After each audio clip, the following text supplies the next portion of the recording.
Alrighty. Guess who's working an extra shift this week?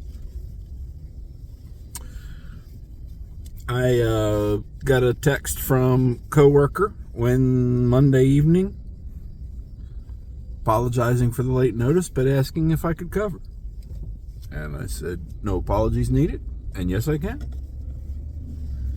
I understand things come up, and for him, some things have come up.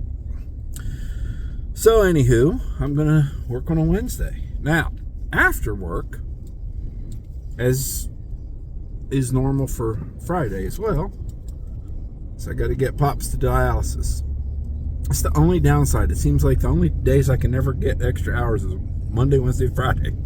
Well, my regular Friday. Anyway, so I'll come home, get him to dialysis, and then I've got a few errands to run. Chiropractor, pharmacy, and scratch-offs, and recycling. I don't have a lot of recycling, but I don't want it to pile up. So I'm going to swing by there. And then I think I'm going to go to, well, in my mind, my plans may change when I get to that time, but I'd like to go by Roger Stereo and see about a couple of things for the truck. Nothing major, but I feel like maybe a dash cam would be a good idea, and my stereo's got some wonkiness to it. I don't want to replace the stereo if I don't have to, but I definitely have a couple speakers that are on the fritz, shall we say. And I'd like to have that fixed. I do very much enjoy listening to the radio whenever I am in. I enjoy music so much, and I get annoyed when I have this weird speaker thing going on.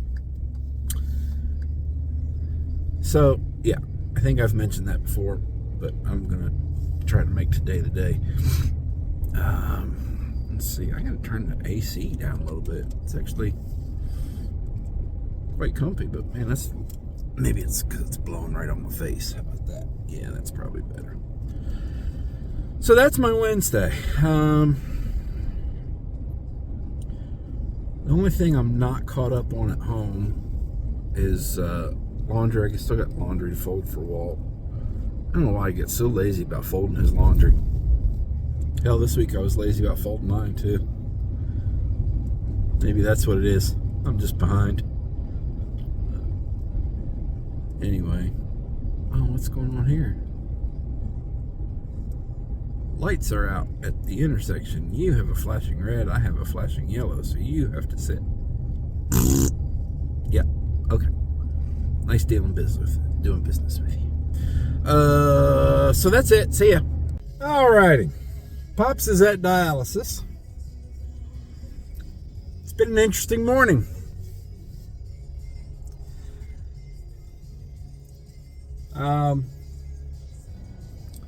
So I went to work and started feeling a little arrhythmia kicking in, which happens at least once a day, sometimes multiple times a day, but not a big deal. I'm not sure why, but I usually hold off getting coffee till about 6. So I went up there, get coffee a little after 6, in the middle of this arrhythmia going. Walked up front, no problem. Went to the bathroom, no problem. Got my coffee, no problem. Walked back. As soon as I stood still and just stood there, problem. And it just kept going. And I guess I sat down, which I don't do. It's 1 in a million that I actually sit down when I'm at work.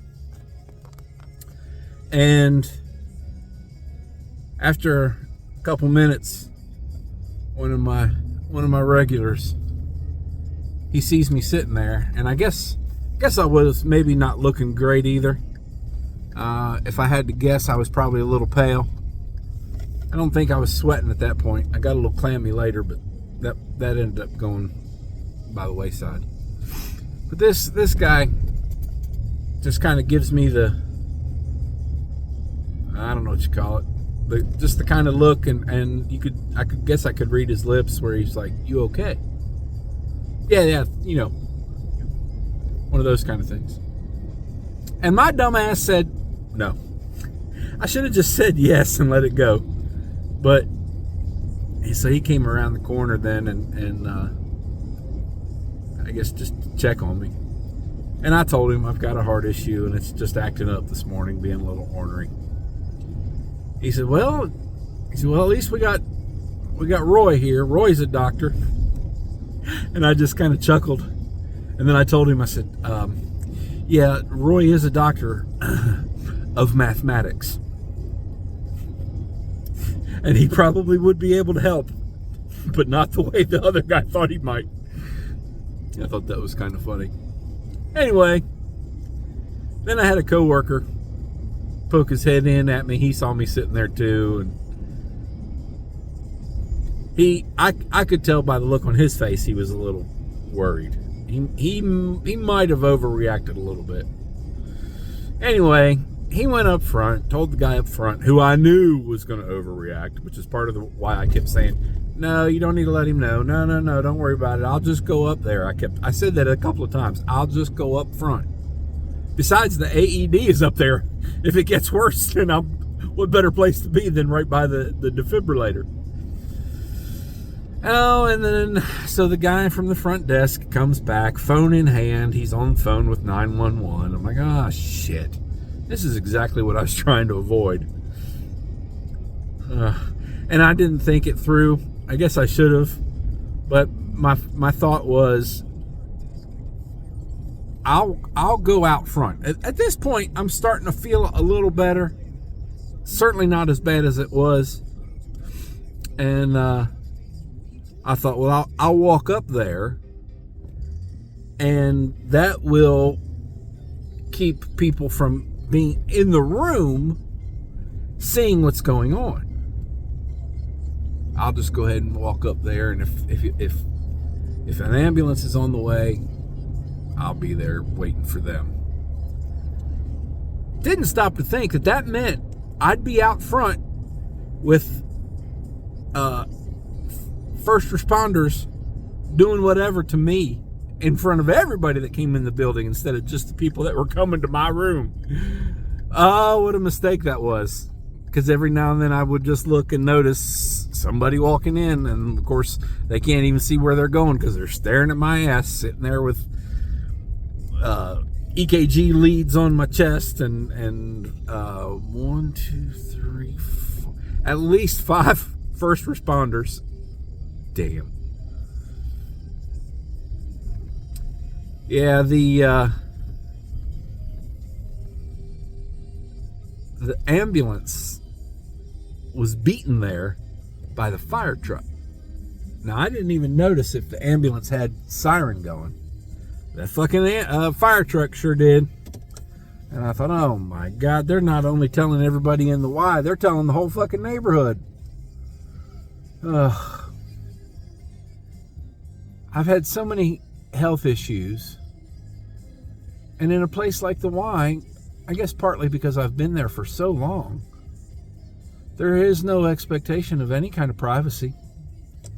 Everybody knows, and all it takes is 1 or 2 people to see, and they're going to tell everybody. And I probably wasn't home 15, 20 minutes. I did eventually just come home. And I got a message from a coworker. Oh, brother. So, yes, eventually everything seems to be normal. My oxygen levels were perfect. My pulse had gone up. That was another thing. My pulse was real low. Nobody there knew how to check blood pressure, and our automated machine wasn't working at all. It's like completely broken.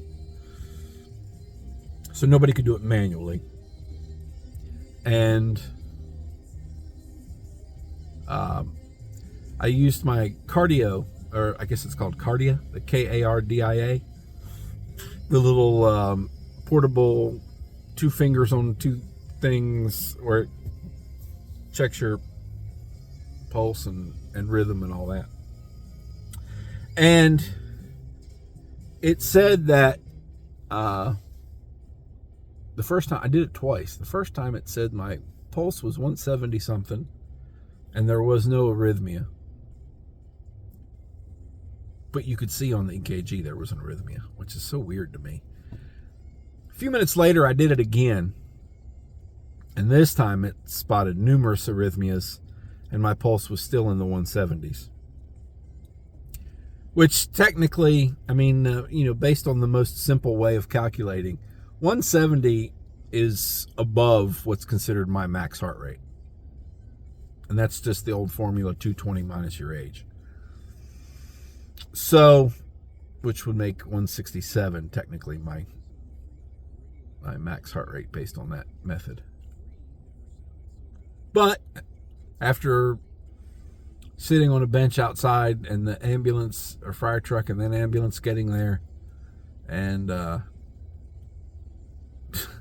course I wear a compression shirt to work, so that was fun to have to try to get that compression shirt up high enough for them to put 10 EKG leads on my chest.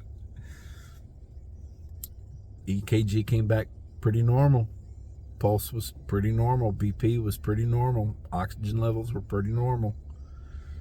And I told him, I said, I feel much better. It finally subsided. It just took about 40 to 45 minutes, I think.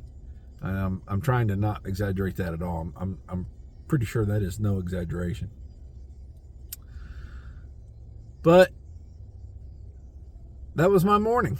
And so my immediate supervisor was nowhere to be found, but her supervisor came in to check on me and to cover the shift, I guess they assumed at that point I'd be leaving in an ambulance. And even though I didn't, I did leave. I wasn't going to. I was going to stay, but I thought, you know what? First of all, I don't want to go back into answering all the questions and trying to explain to people what's going on. A small handful of people know about my heart issue and the fact that I'm going to MUSC in a few weeks to get it looked at by someone more able to do anything about it. I just didn't want to deal with that. And frankly, the more I thought about it, and I'm still kind of on the fence, I don't even want to go back to work.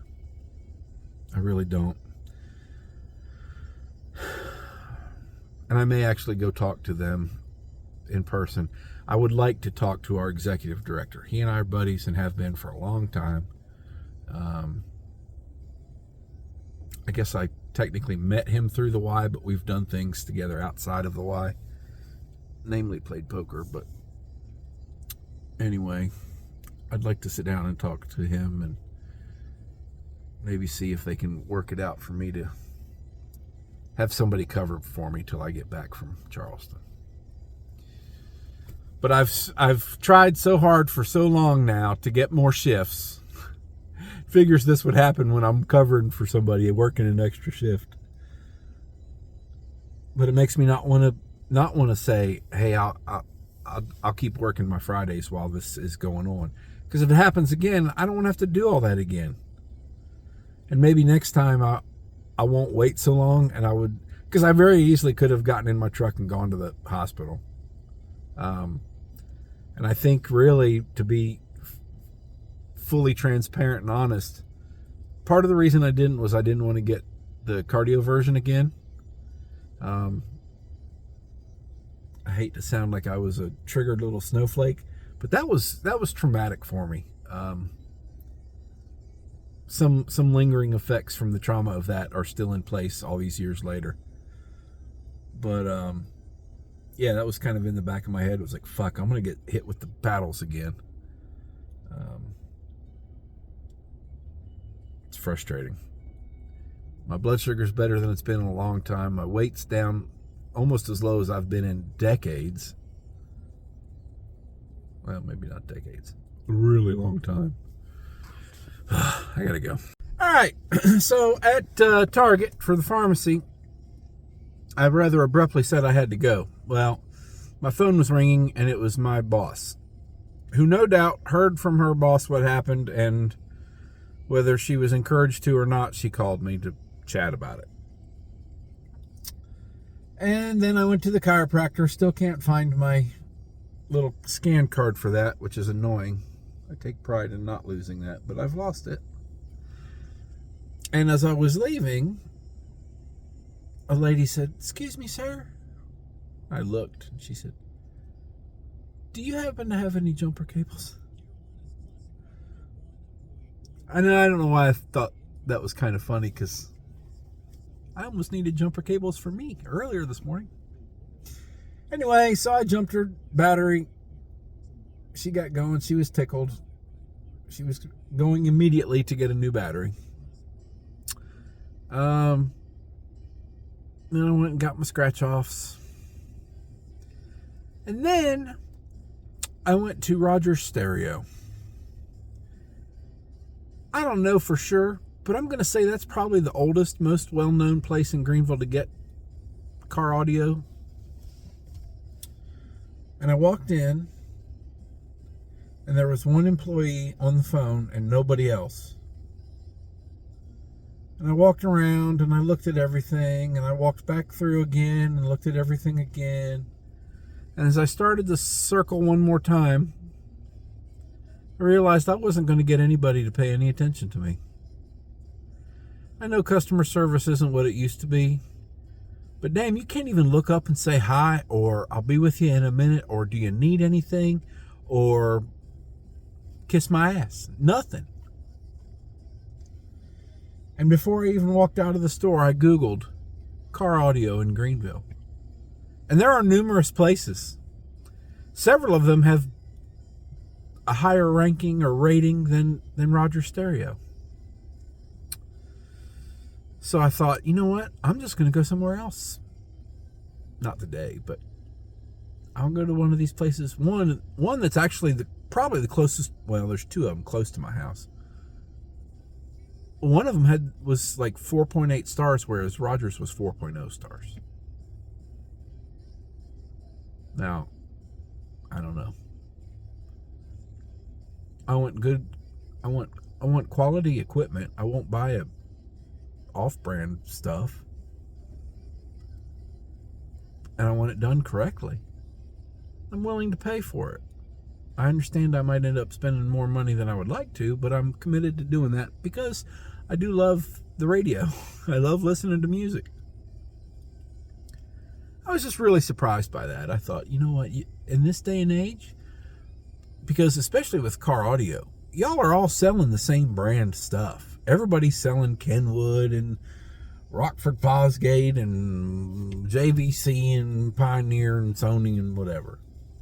You all sell the same thing. What sets you apart is your customer service. And if you don't have any, why would people go to you? Are they the cheapest? I have no idea. I didn't even get that far. I know that when I went there before and asked about having XM radio put in my truck, they said it would be about $5,000. And I told them that's not even remotely reasonable. I guess that was before I came to realize that this radio, this is a factory radio. And it is, you can't tell by looking because there's no indicator just to look at it, but it will actually Bluetooth. So I can Bluetooth my XM from my phone. However, that also means I can't use my phone for anything else when I do that. And I think I mentioned before, I got a speaker that's not working right. That's really the main reason I'm even going in there, is I want to see if I can just get new speakers. Because if they can put in new speakers and leave everything else the same, then I might just do that just to save the money.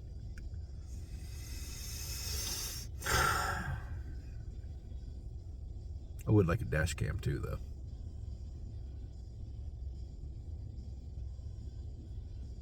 Oh well.